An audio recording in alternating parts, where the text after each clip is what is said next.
Today, I want to discuss a topic that is likely to cause some consternation in the comments section. Let me know if I'm right on that prediction, but we're going to take another look at HMCS Haida, Tier 7 Premium Commonwealth Destroyer.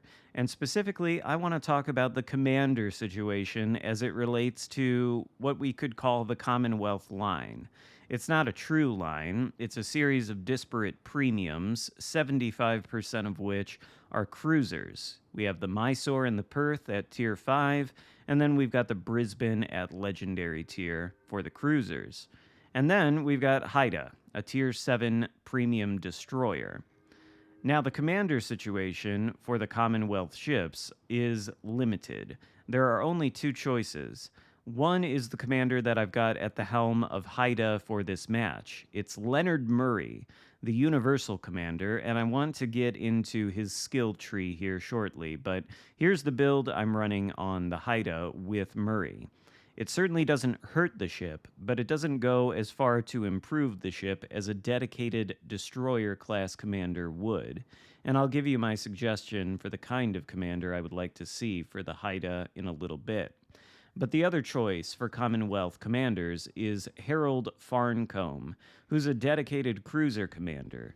And even with him, we've got a little bit of a problem because 50% of the cruisers, or rather 66%, because there are three of them, 66% of the Commonwealth cruisers have smoke screens.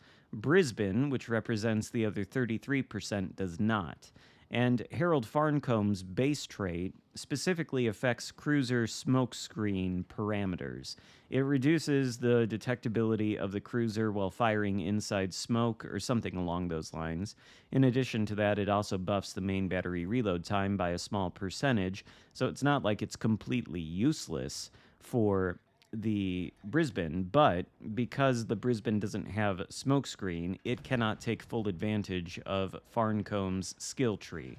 So that's a little bit of a problem, and I actually like running Murray on the Brisbane for that reason, which does create a little bit of a conflict because the inspirations that I would use on Murray for a destroyer, aka the Haida, are absolutely not the same inspirations I would use for Brisbane if I had Murray on a cruiser. So that is a little bit of a problem there, to be fair. I think the Commonwealth line needs another cruiser commander whose skill tree is not necessarily focused on buffing smokescreen parameters, but on other things that would be more useful to Brisbane.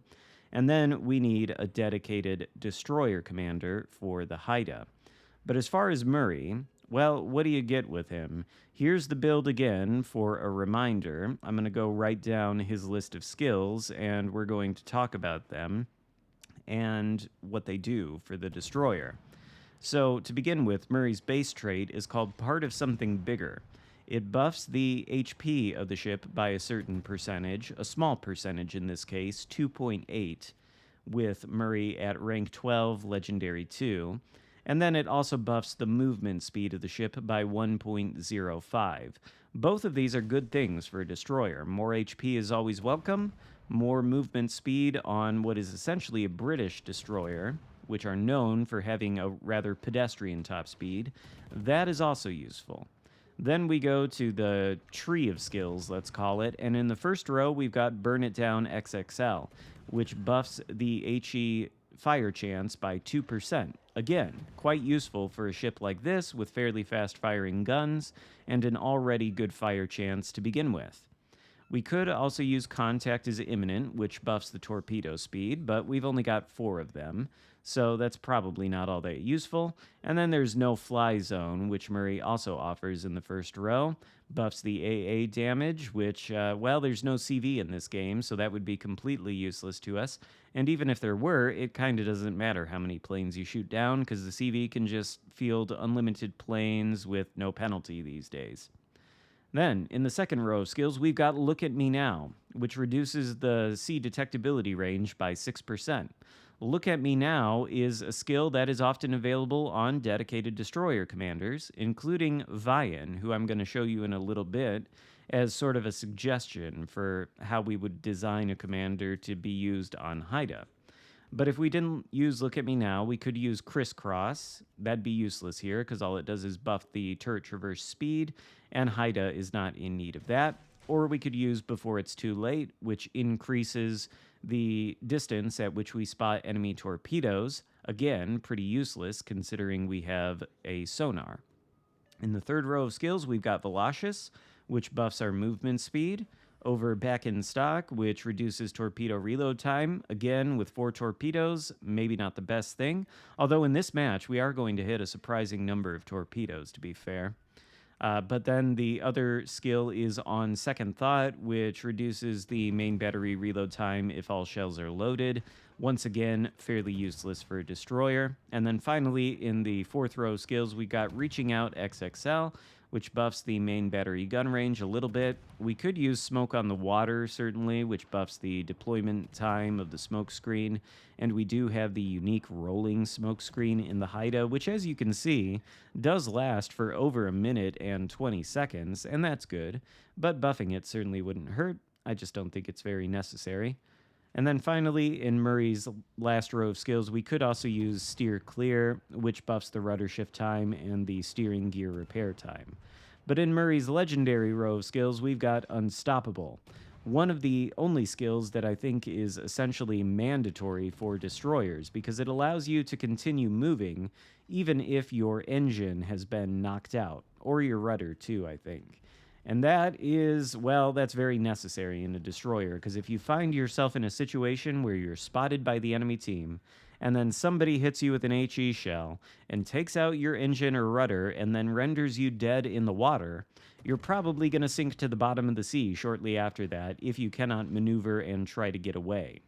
So Unstoppable is, in my opinion, a mandatory skill, and we can get that on the Universal Commander Leonard Murray. So, what would I suggest instead as an alternative for the Haida? Well, I would like to see somebody like Philip Vian. He is what I would call the gunboat-centric commander because his skills are not designed specifically to buff all the torpedo parameters like the other British destroyer commander, Tyrwhitt. So Vian is who I'd like to see, or somebody in the vein of his design for the Haida. For his skills, we've got Quick Fix in the first row, which allows for mobility when the engine or rudder is disabled. Basically like Unstoppable. In fact, that's a skill that would allow you to take something different than Unstoppable in the legendary row. And then what do you know, on Philip Vian in the second row, we've got Look at Me Now, which we've also got on Murray.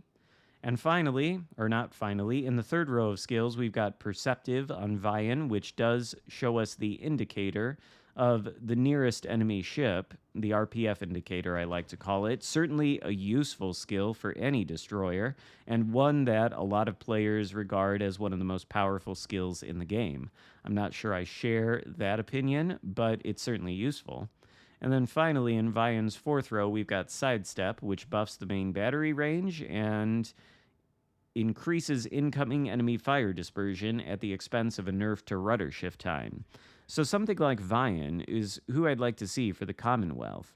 And if we had somebody like Vian, maybe his special skills could be switched out for skills that buff the rolling smoke on the Haida or something along those lines. Maybe we could have a skill like that for this destroyer. I don't know, but basically somebody with Vian's base set of skills that are mostly designed to buff the efficacy of the guns, either directly or indirectly. That is what I think we need for the Haida. But even though we don't have it, the ship can perform fairly well, as we've been seeing in this match. The commander is certainly important. It does change aspects of the ship, fundamental aspects that can fundamentally improve the ship, but it's not the be-all, end-all of deciding how effective are you going to be in any given battle. The be-all, end-all of that decision-making thing, I guess, is your skill as a player. If you're a good player, then you can probably play around the lack of a dedicated destroyer commander for this ship.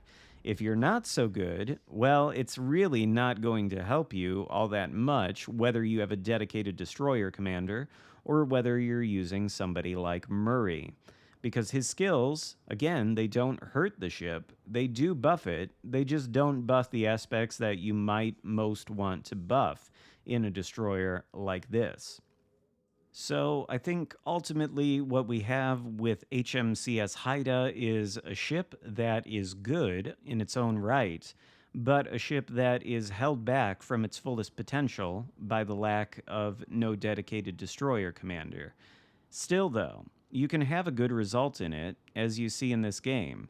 We're going to finish this game with over 3,000 base XP thanks to our flipping 2 caps solo, and doing damage to the enemy destroyers and other ships along the way. A good result, I think, by anybody's standards, and even the damage numbers once these torpedoes make contact with the mines, which surprisingly they're going to, the damage is going to be respectable too.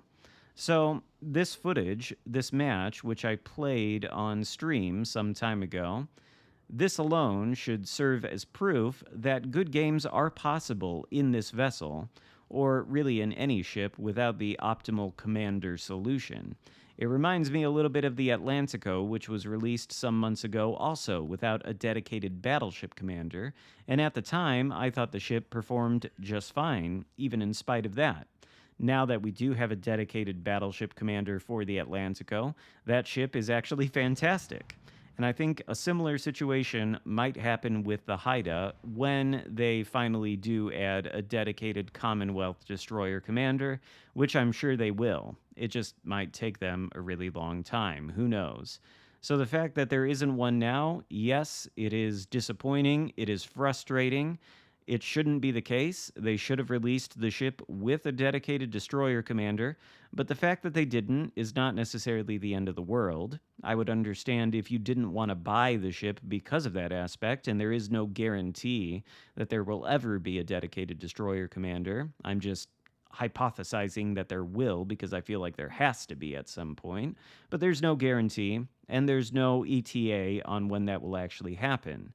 Still, though, if you do have the Haida, I think the best tip I can give you is focus on the basics, because ultimately it's your skill as a player that is going to decide your efficacy, not the commander you have at the helm. So I hope you enjoyed the video. If so, give it a thumbs up, consider subscribing if you haven't already, and I'll see you next time. Goodbye.